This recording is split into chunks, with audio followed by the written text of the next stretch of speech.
Saudara, tren PHK di industri padat karya terus meningkat.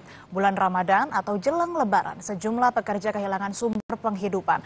Lebih lengkap soal ancaman badai PHK sudah bergabung Direktur Kebijakan Publik Selios Media Wahyudi Askar. Selamat pagi Mas Media, apa kabar? Selamat pagi Mbak, kabar baik. Mas, Indonesia ini kan darurat sekali badai PHK di bulan Ramadan. Bahkan ini kan kalau kita lihat trennya secara tahunan terus naik. Nah, kalau kita lihat juga bukannya udah ada imunitas anti PHK ya lewat Undang-Undang Cipta Kerja di tahun 2020? Iya betul sekali, Undang-Undang Penciptaan Lapangan Kerja, Undang-Undang Cilaka ya, ini malah bikin cilaka gitu ya, karena ada banyak faktor yang kemudian menyebabkan terjadinya masalah struktural karena kekacauan regulasi. Secara teori, PHK itu disebabkan oleh beberapa hal, mulai dari faktor struktural, kebijakan fiskal, hingga kebijakan moneter juga bahkan.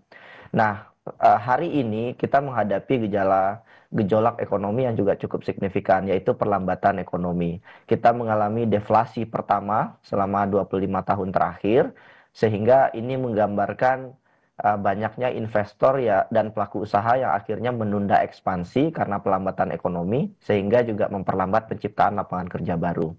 Pada saat yang bersamaan, regulasi yang ada justru juga tidak mendukung daya saing dari sektor usaha kita. Jadi kalau tadi disebutkan bahwa UU Cipta Kerja itu kan istilahnya definisinya itu harus adil dan layak ya. Dan saat ini kenyataannya banyak kerja-kerja yang tidak layak. Salah satu implikasi Undang-Undang Cipta Kerja itu adalah banyaknya tenaga kerja outsourcing. Dan ini jadi hal yang problematik hari ini. Industri tekstil dan manufaktur misalkan, banyak perusahaan di sektor manufaktur karena Undang-Undang Cipta Kerja tadi mulai beralih ke sistem kontrak atau outsourcing. Dan mereka melakukan ini agar bisa menghemat operasionalisasinya. Tetapi implikasinya adalah banyak perusahaan garment, tekstil, dan manufaktur kemudian mengganti ke pekerja kontrak dan mem-PHK pekerja-pekerja yang sudah lama bekerja atau pekerja permanen.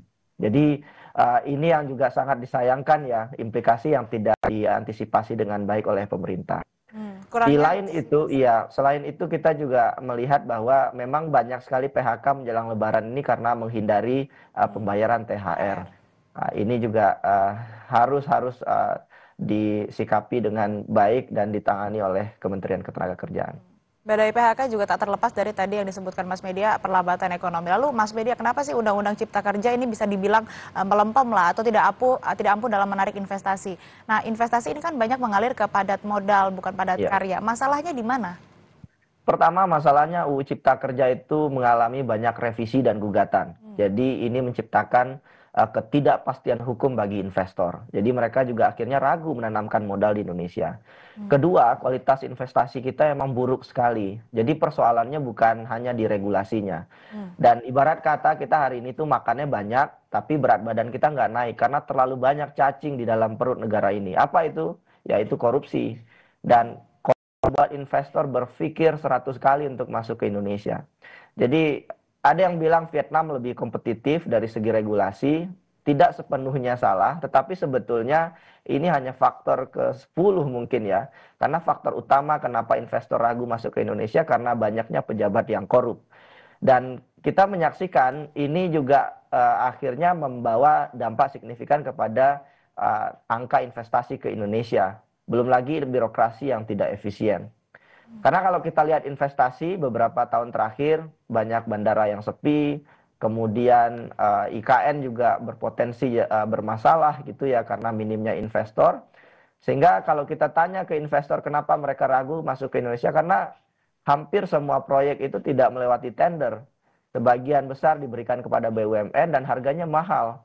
Karena investor sudah tahu bahwa investasi ke Indonesia itu mahal sekali. Jadi Omnibus Law belum bisa menjadi obat ya untuk menyelesaikan persoalan ini untuk penguatan investasi kita. Nggak cukup jadi obat karena masih ada cacing-cacing di perut tadi ya. Korupsi yang menjadi salah satu faktor besar yang membuat para investor juga enggan dan mikir beribu-ribu kali untuk melakukan investasi. Nah, kalau boleh memberikan nilai begitu Mas dari skala 1 sampai 10, di angka berapa keberhasilan atau justru kegagalan Undang-Undang Ciptaker? Ya, saya terlibat sekali cukup intens dalam penyusunan Undang-Undang Ciptaker ya. dan pada proses awalnya sudah gagal. Jadi saya juga tidak kaget pada saat implementasi juga banyak masalah. Jadi mungkin hanya 3 dari 10 ya. Dan ini harus kita selesaikan sebagai sebuah bangsa yang pembelajar gitu ya. Pak Prabowo dan menteri-menterinya harus merespon ini dengan baik. Sekarang pekerja informal kita naik terus ya. Implikasinya ya jelas, kalau terlalu banyak pekerja informal, gajinya tidak teratur, kualitasnya rendah, begitu pekerjaannya akan semakin banyak pekerja rentan. Sama satu lagi, yang paling tidak diuntungkan oleh UU Ciptaker ini anak muda, Hmm. karena mereka ingin mendapatkan pekerjaan, tetapi justru pekerjaannya tidak layak gitu ya.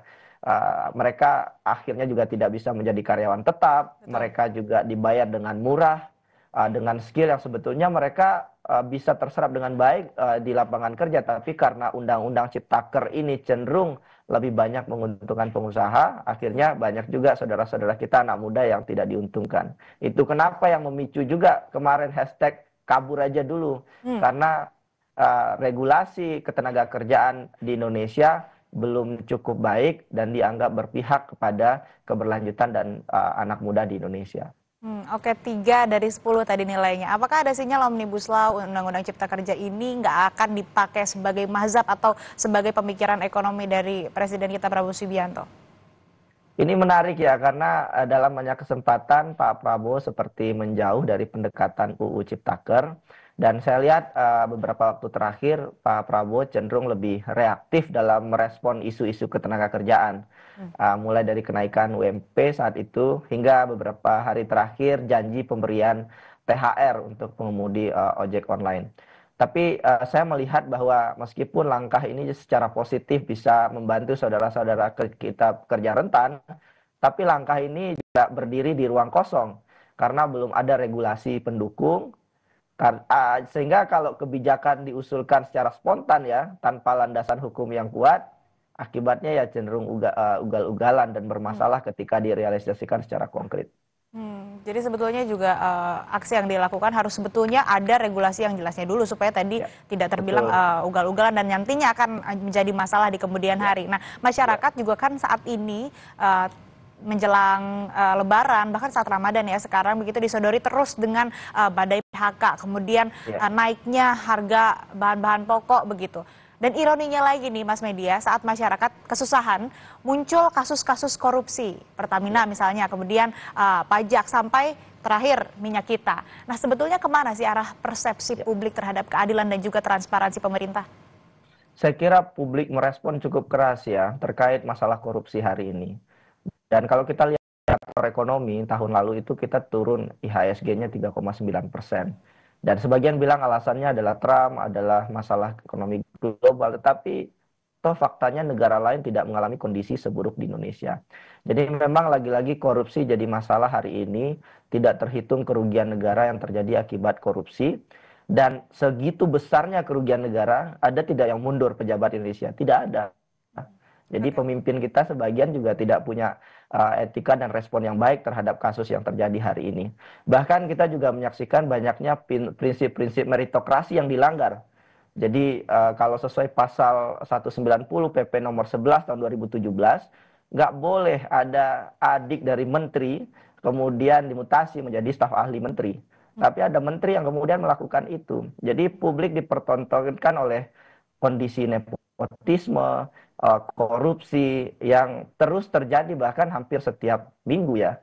Masyarakat marah, tapi kan marah ini harus direspon dengan bijak ya Betul. oleh pemerintah dan DPR. Ini yang harus diperbaiki saya kira ke depan. Miris ya Mas, ini kalau kita bicara soal dampak, seberapa jauh PHK ini akan berdampak langsung pada naiknya angka kemiskinan dan juga ada nggak sih data yang menjelaskan kesulitan ekonomi ini ada relasinya dengan naiknya angka kriminalitas? Lalu kebijakan apa kira-kira yang dibutuhkan, kebijakan konkret apa yang dibutuhkan oleh masyarakat? Iya, banyak sekali studi yang menjelaskan itu bahwa PHK berlangsung langsung kepada kemiskinan, kriminalitas. Kita tahu pada saat COVID banyak terjadi PHK, kriminalitas naik tinggi. Jadi memang pasti berdampak langsung kepada kemiskinan karena ini berkaitan dengan urusan ekonomi, urusan perut ya, dan upah harian masyarakat.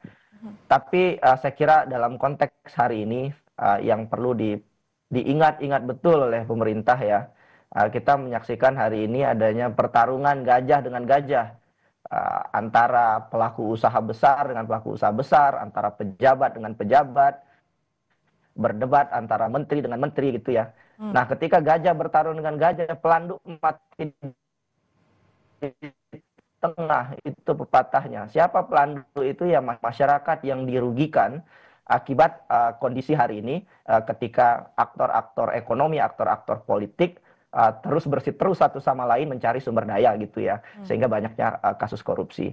Dan ini yang kita tidak inginkan di Indonesia gitu ya. Karena seperti yang juga terjadi di negara lain ya, seperti di Venezuela, di Afrika Selatan, akhirnya krisis ekonomi itu berujung pada pengangguran yang tinggi, kriminalitas, dan juga instabilitas politik.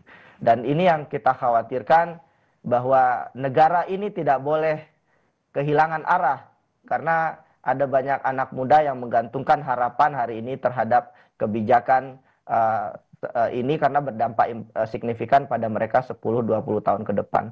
Baik. Terakhir, saya kira pejabat kita perlu diisi oleh orang-orang yang kompeten. Itu saja.